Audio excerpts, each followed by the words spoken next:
News 88 ಕರ್ನಾಟಕದ big impact.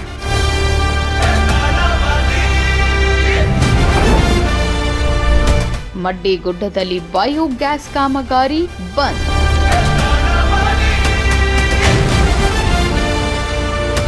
ಊರಿನ ನಾಗರಿಕರೊಂದಿಗೆ ಕೈಜೋಡಿಸಿ ಸತತವಾಗಿ ನಡೆಸಿದ ಹೋರಾಟಕ್ಕೆ ಜಯ ಸಿಕ್ಕಿದೆ.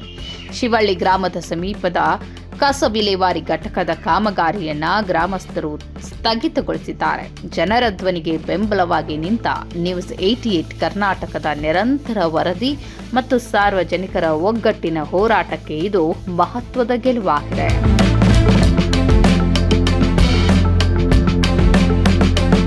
ಹುಬ್ಬಳ್ಳಿ ಧಾರವಾಡ ಮಹಾನಗರ ಪಾಲಿಕೆ, ಧಾರವಾಡ ಜಿಲ್ಲೆ, ಧಾರವಾಡ ತಾಲೂಕಿನ ಶಿವಳ್ಳಿ ಗ್ರಾಮದ ಸಮೀಪದ ಮಡ್ಡಿಗುಡ್ಡದಲ್ಲಿ ನಿರ್ಮಿಸಲು ಮುಂದಾಗಿದ್ದ ಘನತ್ಯಾಜ್ಯ ಹಾಗೂ ಬಯೋಗ್ಯಾಸ್ ಘಟಕದ ಕಾಮಗಾರಿಯನ್ನು ಗ್ರಾಮಸ್ಥರ ತೀವ್ರ ಪ್ರತಿಭಟನೆಯ ಹಿನ್ನೆಲೆಯಲ್ಲಿ ಸಂಪೂರ್ಣ ಸ್ಥಗಿತಗೊಳಿಸಲಾಗಿದೆ.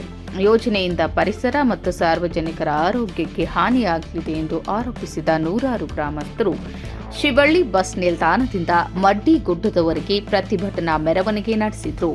ನಂತರ ಕಾಮಗಾರಿ ಸ್ಥಳಕ್ಕೆ ಮುತ್ತಿಗೆ ಹಾಕಿ ಅಲ್ಲಿದ್ದ ಜೆಸಿಬಿ ಮತ್ತು ಟಿಪ್ಪರ್ ವಾಹನಗಳನ್ನು ಸ್ಥಳದಿಂದ ತೆರವುಗೊಳಿಸುವಂತೆ ಒತ್ತಾಯಿಸಿದರು. ನಗರದ ಕಸವನ್ನು ಗ್ರಾಮೀಣ ಪ್ರದೇಶಕ್ಕೆ ತಂದು ಸುರಿಯುವುದನ್ನು ಯಾವುದೇ ಕಾರಣಕ್ಕೂ ಸಹಿಸುವುದಿಲ್ಲ.